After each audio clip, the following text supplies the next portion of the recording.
You get a win like that on a day that you get a guy making his major league debut. What is today just for the program? I mean, a big day.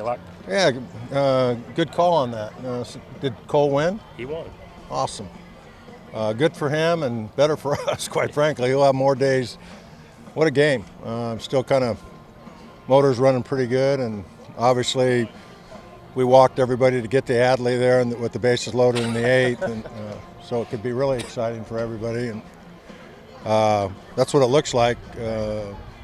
Our best guy against their best guy, and Nelly got him this time. I wouldn't want to do that for a living, not necessarily. And then they just never go away. They just keep pressure on you, and had an opportunity to win the game. And Elliott fortunately made enough pitches to win the game. He gets you 6-2. I know that's what you thought coming in, but as he was going, did you think he was going to? You didn't have anybody going in the bullpen for a while. No, that was the plan. You know, we were going to get him in there in the third. We thought it was a spot to get him in there. I mean, in the fourth, excuse me, get him in there in the third. And 120 pitches is an awful lot, but he'd been going, you know, high 80s, 90s in relief, extended. So he didn't have much left in the tank, you know, obviously. So I think he reached back and for that last curveball and got it done. What they say would happen with the hat? They accused him of having illegal substance. Which, the Oregon State asked the umps to check? Yeah. What'd you see on his hat? Dirt. It's a Seems tough like one. Got him a little excited, though, too. Well, you accuse a guy of cheating, and he wasn't cheating. So if you were pitching, that would probably get your attention, too. It's always a tough one. You know, obviously they thought they saw something, and he was just pitching. You know, it was just dirt on his cap, and that's where he went to all the time. We've had that same feeling against some guys earlier, against some teams. I'm not going to mention any names, but they thought they saw something, and it wasn't true. So that escalated his emotions right there.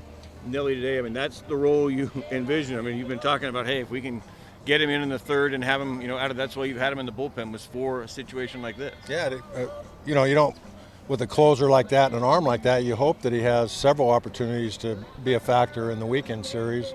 And unfortunately, today was the only day that we had a lead. And it was early, but we didn't have a lead late. And the good news that we didn't have a lead on Friday and Saturday was that he was really fresh today and we could go extended with him. So good for him. He's had a rough go. You know, it just seems like he snake bit no matter what he does. And some of it's been self-created. And, you know, he makes a good pitch against Armstrong and he dinks it into right field to extend the inning. And I'm just thinking, gosh darn it, this guy deserves a break. And he finally got it done.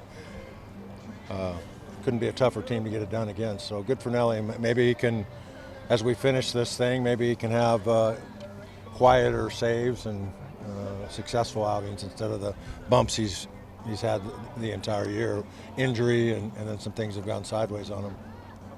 Obviously, your perspective of the rushman at bat, obviously it was a pretty huge pitch sequence. The 1-1 breaking ball was pretty huge. Obviously a big call going your way. Yeah, it was a changeup that they thought might have been a little bit low, and there was a couple pitches throughout the game that I thought the plate ump did go down there for whatever reason. Yeah, it's an emotional thing and certainly turns a count differently. But, you know, that wasn't a strike three pitch, so he still had some at bat left, and I'm sure Adley would be the first to tell you that didn't get him out. When you're trying to be successful, it's hurtful, but we've had a lot of two-strike pitches to Rutschman, and they haven't gone our way. The best way to say that. How big perspective, George? I mean, for the season, you could argue this is the biggest win of the season, certainly the circumstances, the moment, the point in the season that it is, the series, all things considered. This was pretty huge. Yeah, not at the expense of them. We just wanted to play better baseball and get a win against a quality team, a top 10 team, and you know, maybe we can use that experience in the next 6 games in conference. USC is not a top 10 team, but it's always difficult to go down there and play for us. And then UCLA is obviously number 1 team. They're playing awfully well. So maybe that'll give us a little bit more confidence and we can be more competitive against UCLA than we were last year. We were not competitive at all against them last year. Walker gives you a couple of summers, gets it out. I mean, you get at least 2 Nelson without being down 3-0, 4-0 as you had earlier in the series. They did it just like we mapped it out. They did their job, and good for walk. He threw the ball over the plate, gave us a chance, and I thought, Kobe came in. That was a critical out too to get his guy. So,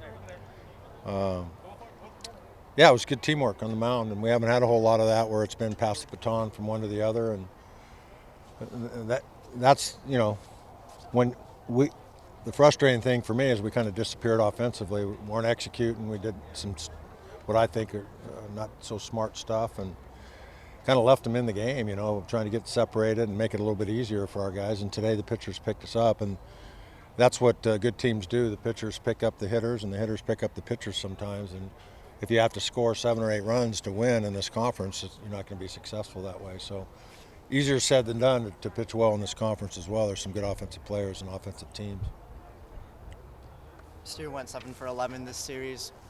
What keeps impressing about him? I think he's one of the best players, not only in our conference and in the country. Another Webb gem today, diving play early in the game. A lot of people forgot about that. That's a double that turns into an out. And boy, he's a security blanket for us at third. Fromke's got to continue to get better. There's some things there, and but it's sure a nice luxury to have Spencer over there. When the ball leaves the bat hard in that direction, you feel like we've got a heck of a chance to get an out, and he makes hitting look ridiculously easy.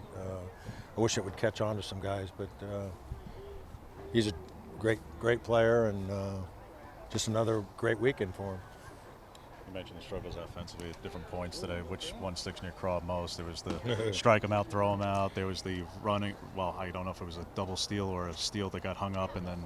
Well, that was supposed to be a trick play. That first and third play, Williams had 2 strikes on him, and we were supposed to run that a little bit differently. Once they paid all the attention to the guy at third, Johnny probably should have just taken second base, and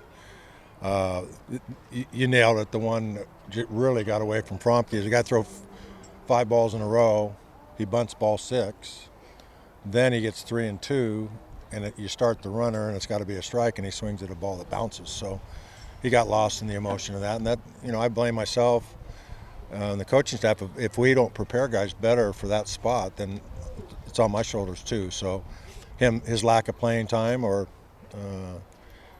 me not being able to make sure he's paying attention to all the details of the game and teach him the game, that's on me. That's on my shoulders. And so he can play free and easy and not tight. He looked like he was really tight at the plate because he had a couple stinker at bats where he swung at balls and took a hanging curveball earlier. And he had a bad day offensively, plain and simple. And we moved Gabe down because his hand was bothering him. He's giving us everything he can, but he's not 100%, and that's the only reason we take him out of the 4-hole. He fills that 4-hole up for us, and he has for an extended period of time, but it was more out of necessity because of his injury, and we didn't want to take his glove out of there. So he was giving us everything he could. It was real frustrating for him, I'm sure.